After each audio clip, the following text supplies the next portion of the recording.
Buenas noches. Si estás manejando, baja un poco la velocidad. Si estás solo, revisa tu retrovisor. Porque estás escuchando. Estación Anónima. La frecuencia donde las historias llegan. Pero no siempre se van. Esta noche tenemos un relato enviado por un oyente que pidió mantenerse en el anonimato. Solo dijo algo antes de enviarlo. Si alguien ve a esa mujer en carretera, no se detengan. Y ahora, ajusta tu volumen. Porque comenzamos. Nuestro oyente cuenta que esto ocurrió hace aproximadamente 2 años. Durante un viaje nocturno por carretera. En un tramo donde no hay señal. No hay pueblos. Y según los mapas, ni siquiera debería haber tránsito. Eran cerca de las 2:30 de la madrugada. La carretera estaba completamente vacía. Solo asfalto negro. Líneas blancas interminables. Y árboles tan oscuros que parecían absorber la luz. La radio del coche comenzó a fallar. Primero, pura estática. Después, fragmentos de música vieja. Y luego, silencio total. El conductor pensó que era normal. Hasta que vio algo a lo lejos. Una silueta. Al principio parecía un señalamiento. Luego, una persona. Una mujer, parada a un lado del camino. Vestía algo blanco. Muy blanco. Demasiado limpio para estar en medio de la nada. Él pensó que tal vez necesitaba ayuda. Redujo la velocidad. Pero algo no se sentía bien. No se movía. No hacía señas. Solo estaba, mirando hacia el suelo. Cuando pasó junto a ella, levantó la cabeza. Y sonrió. Nuestro oyente dice que en ese momento sintió frío. No miedo. Frío. Como si alguien hubiera abierto un congelador dentro del coche. Siguió manejando. Intentando convencerse de que solo era una persona normal. Hasta que vio el retrovisor. La mujer estaba en medio de la carretera. Mirando directamente hacia el coche. Pero había algo mal. Muy mal. Su cabeza estaba demasiado inclinada. Como si el cuello estuviera roto. Él aceleró. Pero el radio del coche se encendió sola. Entre la estática. Se escuchó una voz. Una voz femenina. Susurrando algo. No palabras completas. Solo fragmentos. Detente, ayúdame. Tengo frío. El conductor decidió ignorarlo. Pisó el acelerador. 90 km por hora, 110 km por hora. 130 km por hora. Y entonces, la vio otra vez. Pero ahora, estaba sentada en el asiento trasero. Reflejada en el retrovisor. Sonriendo. Muy cerca. Demasiado cerca. Dice que podía ver sus ojos. Completamente negros. Sin brillo. Sin vida. Intentó voltear. No había nadie. Volvió a ver el espejo. Ahí seguía. Pero ahora, estaba inclinándose hacia adelante. Como si quisiera susurrarle algo al oído. El radio explotó en estática. Las luces del tablero comenzaron a parpadear. Y entonces escuchó la voz. Ya no en el radio. Sino detrás de él. Gracias por detenerte. Pero él nunca se detuvo. Nunca. Lo siguiente que recuerda. Es despertar al amanecer. El coche estaba detenido. En medio de la carretera. Con el motor apagado. Y la puerta del copiloto abierta. No recuerda haberse detenido. No recuerda haber abierto la puerta. Pero había algo más. En el asiento del copiloto. Había tierra. Tierra húmeda. Como de cementerio.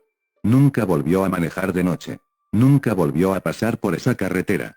Y lo último que escribió en su correo fue esto. A veces, cuando conduzco, veo a alguien sentado atrás. Pero cuando volteo, no hay nadie. Si alguna vez manejas de noche y ves a alguien en la carretera, piensa 2 veces antes de detenerte. Porque algunas cosas no quieren ayuda. Quieren compañía. El pasajero que subió en el kilómetro 47. Seguimos en transmisión. Y la siguiente historia llegó desde un transportista nocturno. Un hombre que lleva más de 12 años conduciendo por carreteras solitarias. Según él, nada lo asusta. Hasta esa noche. Eran cerca de las 3:15 de la madrugada. La carretera estaba completamente vacía. Ni un solo coche. Ni una sola luz a lo lejos. Solo su camión. Y el sonido constante del motor. Dice que al pasar por el kilómetro 47 vio a alguien haciendo auto-stop. Un hombre. De pie. Con la mano levantada. Vestía ropa oscura. Y un sombrero que cubría su rostro. El conductor dudó. Pero después pensó. Tal vez necesita ayuda. Redujo la velocidad. Y se detuvo.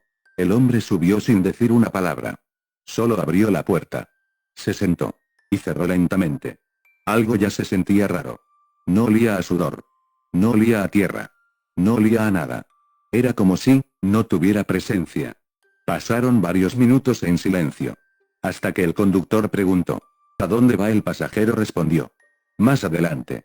Su voz era baja. Demasiado baja. Como si viniera de muy lejos. El conductor siguió manejando. Pero algo llamó su atención. El retrovisor. El pasajero no se reflejaba correctamente. Su cara se veía borrosa. Distorsionada. Como si la imagen fallara. Pensó que era el cansancio. Hasta que el hombre habló otra vez. ¿Usted también los ve en la carretera? El conductor sintió un escalofrío. No veo a nadie, respondió. Luego, el pasajero susurró. Entonces aún no lo han elegido. El conductor miró el tablero. Todo normal. Miró la carretera. Vacía. Pero cuando volvió a ver el asiento del copiloto. Estaba vacío. La puerta seguía cerrada. El seguro puesto. Sin señales de que alguien hubiera bajado. Pisó el freno. Respiración acelerada. Manos temblando. Y entonces lo escuchó. Un golpe suave. Desde la parte trasera del camión. Como si alguien caminara dentro de la caja. Paso. Paso. Paso. Esa noche no volvió a detenerse. Jamás. Y desde entonces, cada vez que pasa por el kilómetro 47. Su radio se enciende sola. Y una voz susurra. Gracias por llevarme. La señal de radio que no existía. La última historia de esta transmisión. Es probablemente la más inquietante. Fue enviada por un estudiante que regresaba a casa de madrugada. Después de un viaje largo por carretera. Dice que todo comenzó con la radio. Eran las 2:08 am. Y estaba buscando música para no quedarse dormido. Cambiaba estaciones una tras otra. Hasta que encontró una frecuencia extraña. No tenía nombre. No tenía música. Solo, una voz. Una voz masculina. El conductor se quedó en silencio. Pensó que era una especie de programa de terror. Pero la voz continuó. Coma, no reduzcas la velocidad. Y no te detengas, pase lo que pase. En ese momento. Las luces del coche parpadearon. Y el GPS se apagó. La carretera se volvió completamente oscura. Como si las luces no alcanzaran más allá de unos metros. Entonces lo vio. Entre los árboles. Algo que se movía paralelo al coche. Corriendo. Pero no como una persona normal. Sus movimientos eran erráticos. Demasiado rápidos. Demasiado largos. La radio volvió a hablar. Ya te vio. El conductor sintió el corazón acelerarse. Pisó el acelerador. 100 km por hora, 120 km por hora. 140 km por hora. Pero esa cosa. Seguía corriendo al lado del coche. Y entonces. Giró la cabeza. Y lo miró. No tenía rostro. Solo una forma humana. Vacía. La radio gritó de repente. No mires atrás. Demasiado tarde. El conductor miró por el retrovisor. Y lo peor ocurrió. La cosa. Ya no estaba afuera. Estaba sentada en el asiento trasero. Inmóvil. En silencio. Observando. La radio se llenó de estática. Y la voz susurró por última vez. Ahora ya pertenece a la carretera. El conductor llegó a casa al amanecer. Con el coche encendido. Y la radio apagada. Pero desde ese día. Cada vez que maneja de noche. La radio cambia sola a esa frecuencia. Una frecuencia que no aparece en ningún registro. Y la voz sigue transmitiendo. Solo una frase. Una y otra vez. Gracias por sintonizar Estación Anónima. Esto fue Estación Anónima. Si tienes una historia. Si viste algo. Si escuchaste algo que no debería existir. Tal vez. Solo tal vez. Esta sea la frecuencia correcta. Buenas noches.